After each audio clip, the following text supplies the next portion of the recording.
Speaking of National Basketball Association, the New Orleans Pelicans continue to roll. They are now on a 3-game winning streak. They blow out the Sacramento Kings last night, 125-95. They covered the -6. That's now 3 wins in a row for the Pelicans. And Jeremy, they continue to get closer and closer to your 9th-seeded Los Angeles Lakers. They're now just 1.5 games behind LA, who play the Clippers tonight, as we told you. The Pelicans, this is important, are also 1.5 games ahead of the Lakers for the 10th worst record in the NBA. Not sure if you know this, but if the Lakers finish with the top 10 pick in this draft, that pick goes to the Pelicans, and that would be really funny to a lot of people in New Orleans. Yeah, I think our next first round pick is probably, figuring out what he's going to do for middle school algebra right now, because that's how long it's going to be until we get a first round pick. And it's crazy. They're seeing BI. Obviously, they got some compensation for Josh Hart, and obviously Lonzo had his little run there as well. But seems like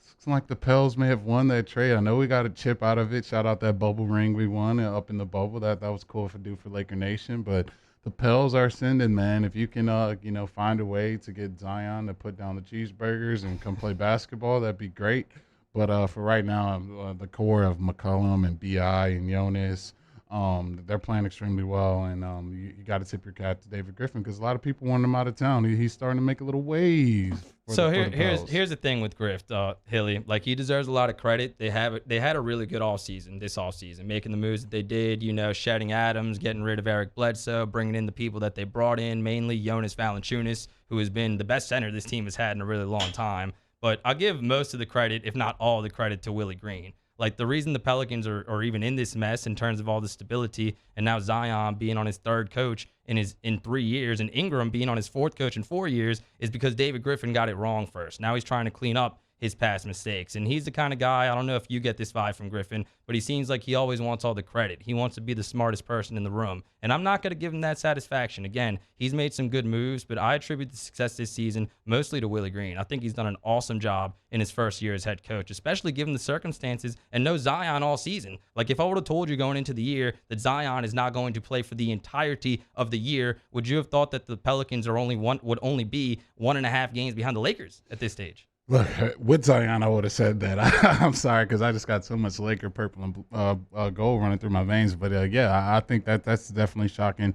I think a lot of people were calling for Willie Green's head early on in the season, especially with him, calling out the team and demanding more from them. But I think he saw the potential, and you're seeing that right now. They're playing extremely well after the All-Star break with the addition of McCollum, and you got to tip your cap to Willie Green. He's getting this team to play well when really the expectations are, stink it up so we can get a high draft pick. They're playing well, and it looks like they're going to be in a play-in tournament, and who knows what can happen once that thing starts. As long as the Lakers keep sticking it up, maybe they still can't get a good draft pick, so that's the good news. But let's talk a little bit about this game against the Kings. Again, I'm sorry for telling you to not trust the Pelicans to cover yesterday. A lot of the times, Hilly, they would get these big wins and they would come home and lose to the Kings. Like, that exact scenario has happened before. But props to the Pelicans. This game was close in the first half, all New Orleans in the second half. Brandon Ingram continues to ball. 33 points, 15 and 19 shooting. He had 24 points in the first half alone, and all 5 of the Pelican starters were in double figures. Even Najee Marshall had 17 points off the bench. Like, things are going well when Najee Marshall gets a chase down block on LeBron James, which happened a couple of days ago when the Pelicans took down the Lakers. The fans are really pleased with less Garrett Temple minutes. He has not seen the court very much, and the Pelicans have won pretty much every game since that happened. And when you look at some stats that really interested me in this game, if you look at the margin of victory in the 4 wins for the Pelicans since CJ McCollum came over, because they started 1-4, but now they've won 3 in a row since they made that trade. Their margin of victory, 30 points, 15 points, 28 points, and 30 points again. Like, this trade was a very good trade, despite the fact that Josh Hart was playing well, despite the fact that he was a really good player. Like, this is a completely different team with CJ taking that pressure off of Brandon Ingram offensively. Yeah, it's tough, man. I watched him just totally kick our butts on national television. Had Jeannie Buss walking out the crypto.com arena. Had my boy LeBron about to shed some tears. Just wasn't doing watching what the Pelicans did to us on national television. So there's a sore side, it's brutal to watch that, a team that I have no disdain for, the New Orleans Pelicans, they can't keep a superstar and everything that way, but, they're playing great right now, and it looks like they're going to probably be playing us in the play-in tournament. Hopefully they don't end our season, because it looks like we're going to have to ship Russell, back where we found him. I don't know if that's Washington, wherever the heck he came from. We got to send him back there, and hopefully my Lakers can, get something going, because right now it's just been tough for us. And you got to give some credit to the Pels, man. Who would have thought? Me giving the Pelicans some love, man. Looks like that's what the world's coming to. What's going on? What are we doing? How about it? What are we doing in LA? That's a good point. And honestly, that was fun to watch. Like, I, as a Pelicans fan, try to not talk too much smack to Lakers fans, even when stuff like this happens. I've compared it on Off the Bench to, like, and I know you'll like this because of the people in the chat, but like a Mississippi State football fan talking smack to LSU after they beat them. Like, okay, maybe you'll beat them every once in a blue moon, but look at the pedigree of LSU football and the championships won, and look at Mississippi State kind of as a franchise and as a program. You, as a Lakers fan, can tell me similar to me as a Pelicans fan. That being said, I do very much enjoy the misfortune of the Los Angeles Lakers, and I very much enjoyed that game last night. But that's a conversation, or a couple nights ago, but that's a conversation for another day. I want to keep talking about this game against the Kings and how the Pelicans are playing currently, because speaking of numbers of interest, the Pelicans, since they started the season 3-16, have gone 23-20 when Brandon Ingram plays, because he's been banged up a lot during that stretch. They are 21-14. That's 7 games over 500. That has to be really encouraging if you're a Pelicans fan. Yeah, it is. It is. And it looks like they're building for the future.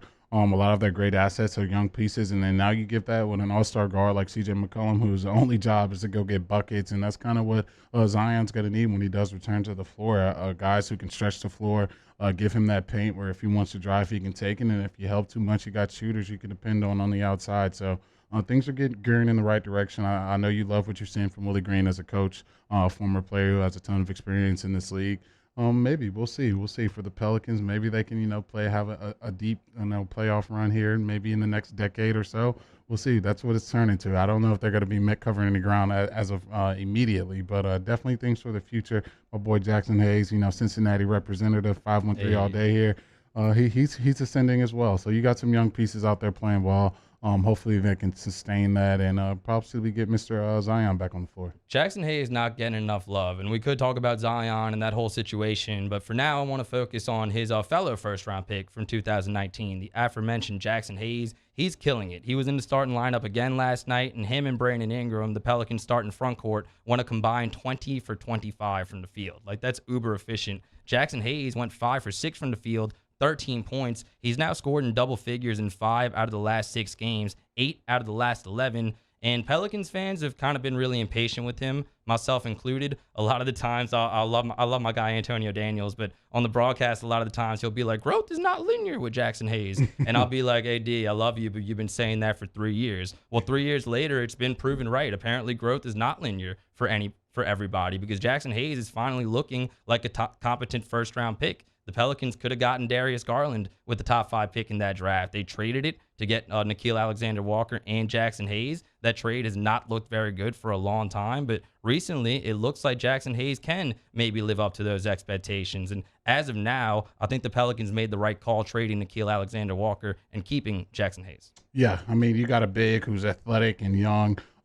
We've seen him try to attempt some perimeter shots, which is what this NBA has kind of turned into. If you're big who can't shoot, they're kind of trying to, ease you out of the game of basketball. But I think for Jackson, I'm loving what I've seen from him this season.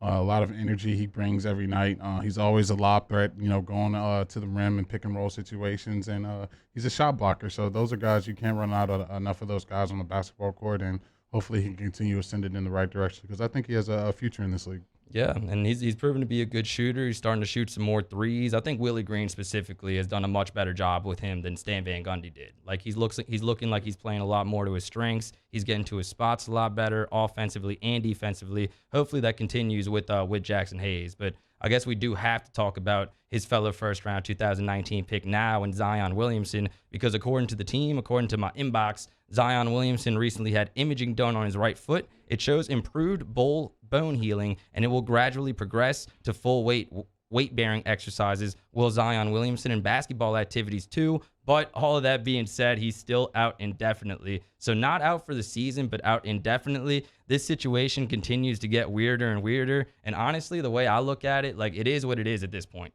I've accepted as a Pelicans fan that Zion Williamson is not going to be back, and the team is kind of playing like they've accepted it too, right? I think C.J. McCollum eventually needs to sit him down, Brandon Ingram as well. They could have a talk over the offseason. They could try to quell things over, because I think the best path going forward for both Zion and the Pelicans is for him to tough it out in New Orleans, at least for a couple more years, like even if he absolutely wants out.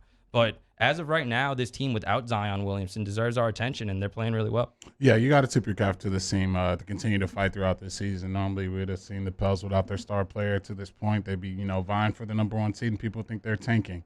Right now, they're giving themselves an opportunity to have some postseason success. Maybe you win the play-in. Maybe another star gets hurt. Who knows? Things can get wacky. It's the NBA. But you got to give yourself a chance to get to the dance. And I think that's what Coach Willie Green has done with this team. And you've seen the additions that David Griffin's made to this team, that they're coming in full display as well. So another time, got to tip my cap to the Pels. Like, I'm going to take my cap off. So depressed saying that. It's a rough day for me, man. I want my Lakers to be thriving, and we got to give the Pels all this love today. But yeah, that's what we're going to do, man. They're playing well. Hopefully they can sustain this. So it sounds like, from a Lakers fan point of view, for you, the championship was not worth it. Like, you sound like you have very little hope for the future. You sound like you think it's going to be a lot like when Kobe retired and y'all didn't make the playoffs for what, like 9 or 10 straight seasons? Do you not think it's worth it, though? Because you did get the championship, albeit in the bubble. Yeah, obviously I've had some long stretches. My Laker fandom has started when I was probably 5 or 6 years old, so I've been always cheering on the purple and gold, and we've always had a championship, long stretch of no championships. Championship, long stretch of no championship, and it's kind of been a revolving thing with my Laker Nation, and that's just kind of how the front office does things. They go, win now, screw these picks, a whole Rams mentality of winning right now, and if it works, you look like a genius. But if not, then now you're looking up with no picks and a team full of old guys on veteran minimum deals. And it's very tough to win in the NBA that way. So we'll see how things pan out. I know this year's looking like a crapshoot, just a waste of a season, especially when LeBron's in year 35, feels like. And we don't know how many more years we're going to get from him. So it's going to be tough, man. It's a tough time to be a Lakers. Maybe I'll cut on some more Pels game to end this season, because watching what I watch, it's just too tough, man. I'm going to cry myself to sleep. I'm enjoying this way too much. And the Pelicans have been enjoying their last few games. They're on a 3-game winning streak, defeat the Sacramento Kings last night. Get ready to welcome the Utah Jazz this Friday night, tomorrow night, I should say,